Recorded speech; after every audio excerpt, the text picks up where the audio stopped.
Hey Boo Buddies, welcome back to the channel. Anya here, and today I am making my spring cleaning chart in my bullet journal.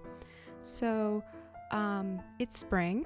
Yay! The snow is finally gone and it feels like spring, and I am ready for a good deep clean and purge of all kinds of old things and dirty things, and everything needs a good deep clean, especially after a whole year isolating and quarantining and staying home extra hard.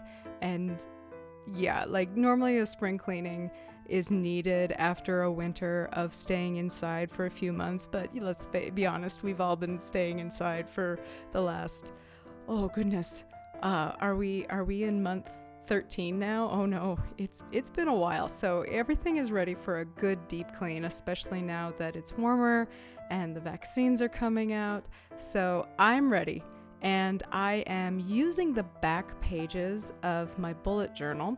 So when we set up our new bullet journal, we like to use the front pages going hard, and then we get into the actual planner month to month thing that we all do.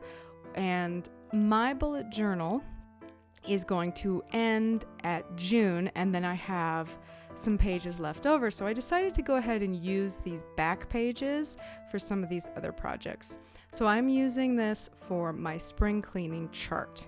And how I'm setting this up is I have gone over all the spaces in my home and divided them into their own little zones. So like the kitchen zone, the bathroom zone, the bedrooms, and things like that. And then I've gone through and I've made a list of all the things that need to happen in those spaces. And they're kind of general terms like clutter. Clutter is number one whenever I start a space. It's like, okay, well, where's the clutter? And let's remove the clutter so that we can actually get to the stuff. And then on the other page, I am actually making a clutter chart, because clutter is such a bit vague thing, and it actually does differ from space to space. The clutter in the kitchen is things like dishes, and the clutter in the family room is things like papers and my bullet journal being left out and all that. So I decided to make some categories to help clarify for myself as I go through my clutter stage. Because this is the back of my bullet journal, I am putting a little bit of washi tape so that I can flip to it pretty easily, because there's going to be a bunch of blank space from where I am currently here in April versus the end of this bullet journal. I am keeping this cleaning chart very simple, very minimalist, very clean, if you will. And I have these labels that I got from the dollar store a couple of years ago, honestly, and I've never really used them, but they were too awesome, and I was like, I want these.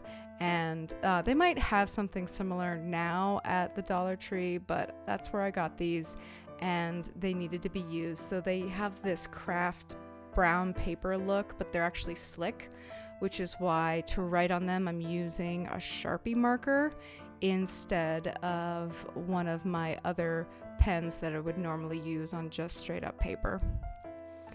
So I'm going to fill in my chart with the vertical going down as all the spaces that I'm going to go through, and then the horizontal, those nice slanted tabs, will be all the individual sections of the deep clean. So for some of my sections, I have like the hallway and the bathrooms. The bathrooms will be all one day.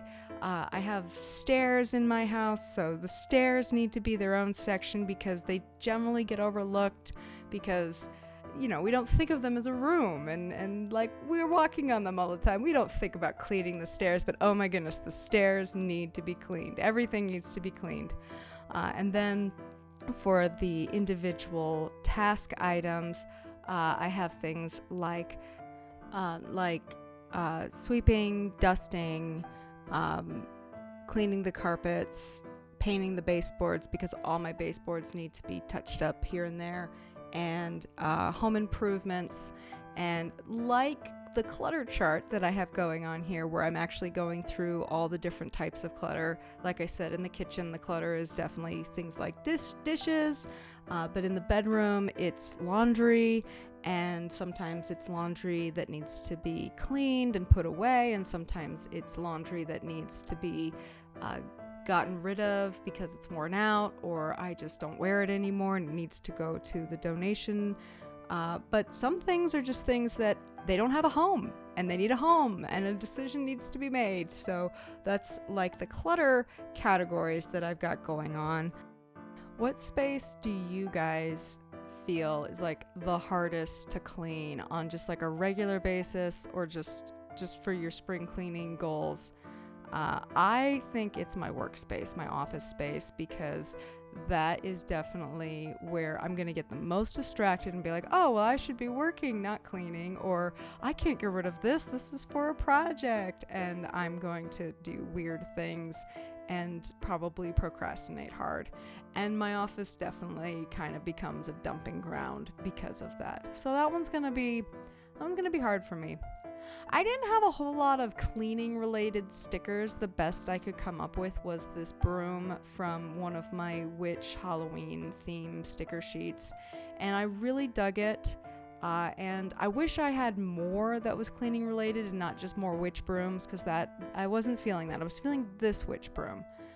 But I like the little bit of flair that it added to what was quickly becoming a very practical, very Marxist, very totalitarian chart. So for this last bit of corner, I am going to switch up the title and the chart by making the label sticker that I'm using being the list part of this section, and then making the paper part being the title. And this is going to be my home improvement specific chart. So just all the home improvements, not related to the space because that's in the regular chart, and just list them out as I go. So I hope that you guys found this chart helpful and inspiring as you start your own spring cleaning journey, and I will see you in the next one, Boo Buddies.